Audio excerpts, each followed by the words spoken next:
Et bonjour tout le monde, j'espère que vous allez bien. Très très grosse vidéo aujourd'hui. Tout simplement, il y a eu l'annonce les gars de ZK Sync. Tout simplement, on peut voir notre allocation et dans environ une semaine, on pourra claim notre airdrop et le vendre. Voilà, le fameux jour est arrivé après, je pense, 2 ou 3 années de farming. On y est enfin, donc on a nos récompenses. Alors, dans cette vidéo, en fait, ce qu'on va faire, tout simplement, c'est qu'on va vraiment voir tout en détail. Donc, on va d'abord regarder les critères d'éligibilité.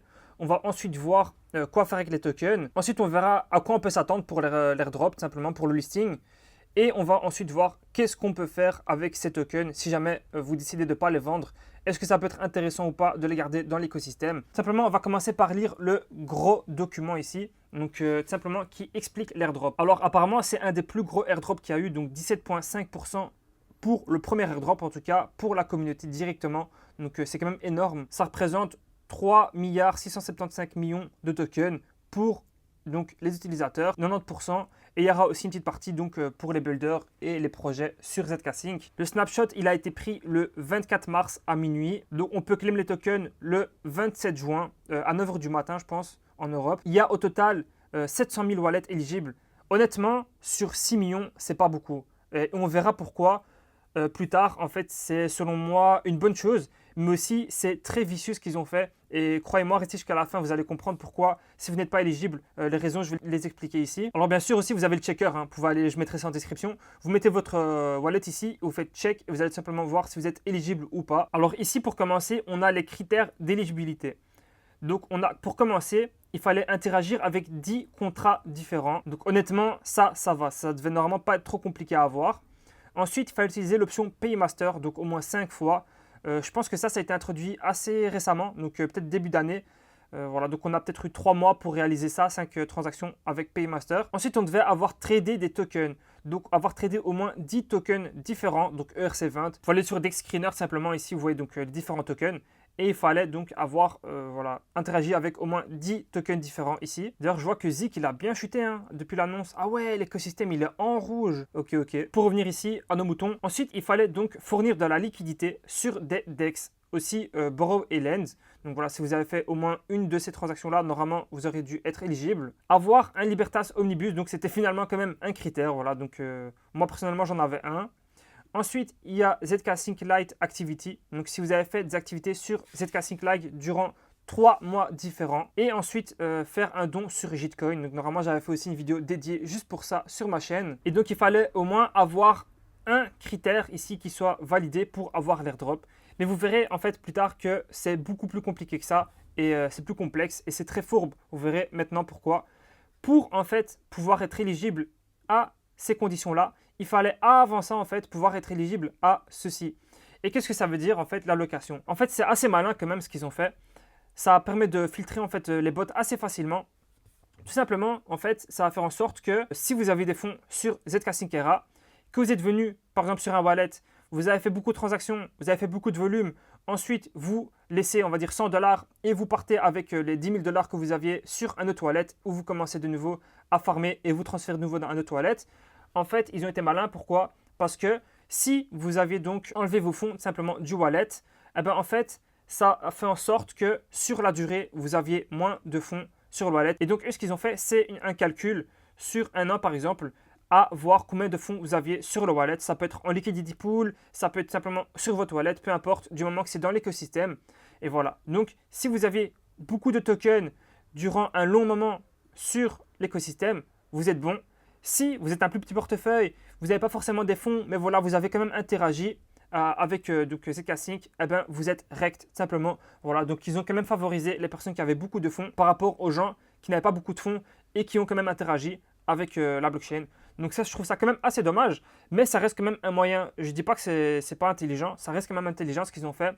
Ça permet de filtrer des bots, mais malheureusement, je pense que ça a filtré aussi des gens qui n'avaient pas forcément beaucoup de fonds et qui, voilà, essayaient quand même d'interagir avec la blockchain. Donc, c'est assez fourbe, comme j'ai dit là tantôt. Ici, on a donc un exemple de quelqu'un qui a 1000 euros en crypto sur ZK Sync durant 25 jours. Donc, en fait, on va voir la valeur nominale à la fin. C'est-à-dire qu'on va vraiment avoir une valeur des fonds qui aura été donc sur un an dans le wallet. Et vu que cette personne-là n'a été sur ZK Sync Era que durant 25 jours. Voilà, ils font une petite moyenne ici et ils arrivent donc à la valeur nominale de 102 $ sur un an. Donc voilà, en fait, les critères simplement, c'était qu'il fallait avoir beaucoup de fonds sur ZK Sync Era durant un long moment. Donc en fait, c'est un peu comme les campagnes d'airdrop maintenant, sauf qu'ils l'ont pas annoncé tout simplement. Comme pour Mode par exemple, Mode, il fallait avoir ses tokens sur la blockchain Mode, on le savait, voilà, il fallait continuer à farm, mettre en liquidity pool.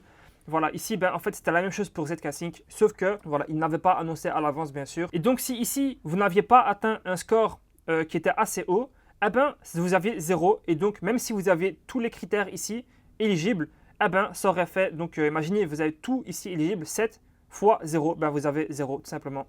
Donc, en fait, ça, c'était le plus important, la location ici. Ensuite, si vous passez cette étape et si vous passez cette étape ici, vous passez au multiplicateur.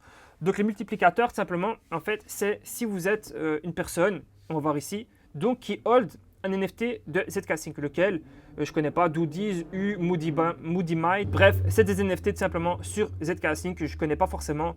Ils ont choisi ici parce qu'apparemment, le trade médian était de 25 $.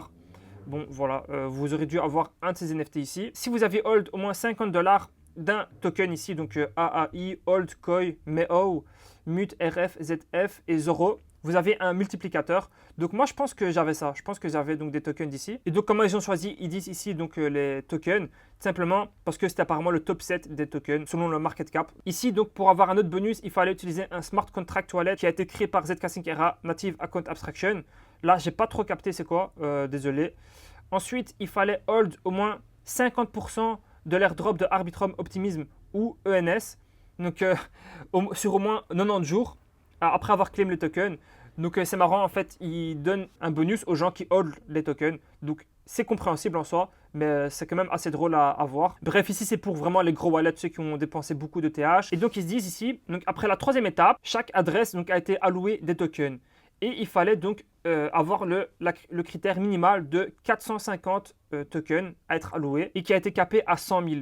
Moi, personnellement, déjà, je trouve que 100 000, c'est beaucoup trop, entre 100 000 et 450. Je pense que 50 000, voire 25 000 par adresse aurait été beaucoup mieux. Et si vous avez donc moins que 450 tokens, ben, vous n'étiez pas éligible. Et vos tokens, par exemple, si vous aviez 400, ben, ça retourne dans la pool. Et donc, ça augmente au final l'allocation minimale à 917. Donc, et si vous avez aussi plus de 100 000 tokens, ben, ce qui était en trop a été de nouveau alloué à la pool. Et c'est comme ça qu'on arrive du coup au minimum de tout simplement 917 ZK. Concernant donc la détection de Sybil, voilà, je ne vais pas trop rentrer dans le détail parce que c'est pas trop intéressant. En gros, tout simplement, ils ont voilà, regardé des clusters d'adresses, etc. Donc ça ne me paraît pas trop déconnant. Donc ici, on peut voir que 5,8% vont aller donc au projet ZK Sync et on peut les voir tout simplement ici. Donc on va aller voir directement 215 millions de tokens.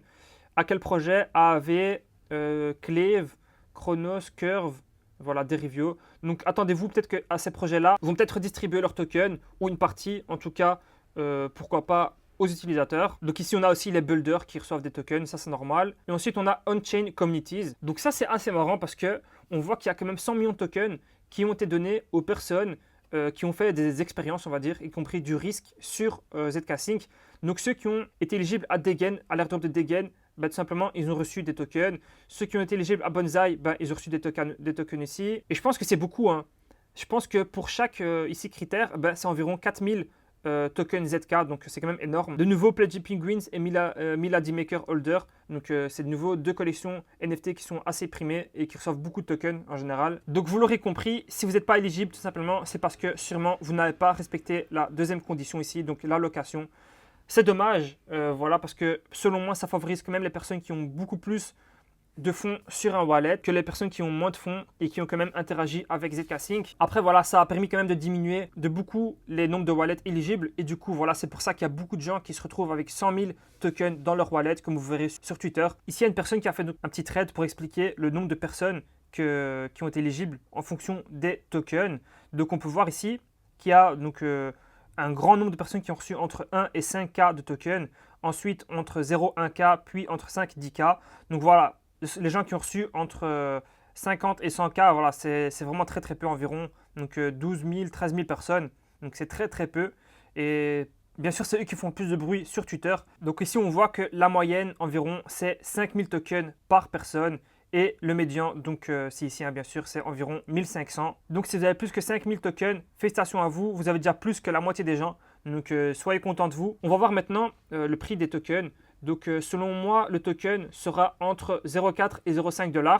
Tout simplement parce que si on regarde la FDV ici de Starknet par exemple, on voit que c'est à 10 milliards, presque 11 milliards. Et si on regarde donc pour ZK Sync, au total il y a 21 milliards de tokens.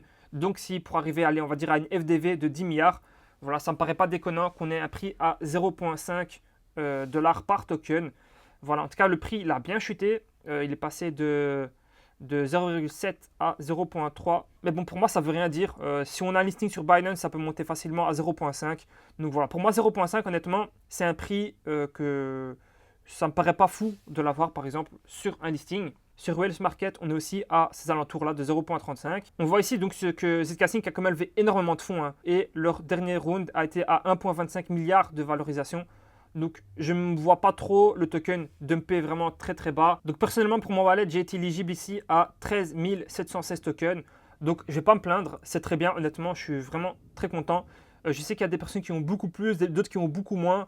Moi, je me contente de ça. Je suis quand même assez content. J'ai quand même rempli pas mal de critères. Donc, je ne comprends pas pourquoi je n'ai pas eu plus. Peut-être que les multiplicateurs, j'en ai pas eu. Voilà, c'est dommage. Mais en tout cas, quand même très content de mon airdrop. Voilà, ça va m'être bien pour les vacances. Maintenant, on voit ici sur l'allocation des tokens que donc l'airdrop, c'est 17,5%. Qu'il y aura des initiatives pour donc l'écosystème. Donc attendez-vous à avoir pas mal de beaux APR sur l'écosystème de ZK Sync. Ça peut être intéressant de positionner dessus en tout cas. Sur des stable pools, voilà, ça peut être vraiment intéressant. On verra ce qu'ils vont proposer. Et ensuite, on a Token Assembly 30%.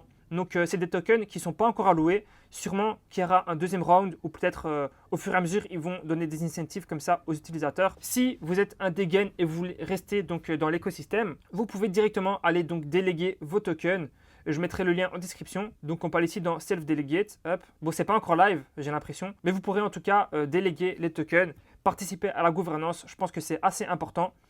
Et voilà, si vous voulez donc continuer à farm les prochains airdrops de ZK Sync ou tout simplement, il reste quand même encore pas mal de tokens à avoir, ça peut être intéressant de laisser un petit peu de fonds sur ZK Sync et participer. De toute façon, c'est de l'argent qu'on a reçu assez gratuitement. Moi, ce que je vais faire personnellement, c'est vendre une grande partie et une autre partie, je vais garder sur ZK Sync pour jouer tout simplement les prochains airdrops et pourquoi pas aussi participer aux initiatives des écosystèmes. Donc, ça peut être intéressant. Donc, je mettrai ma stratégie ici dans le Discord sur ZK Sync.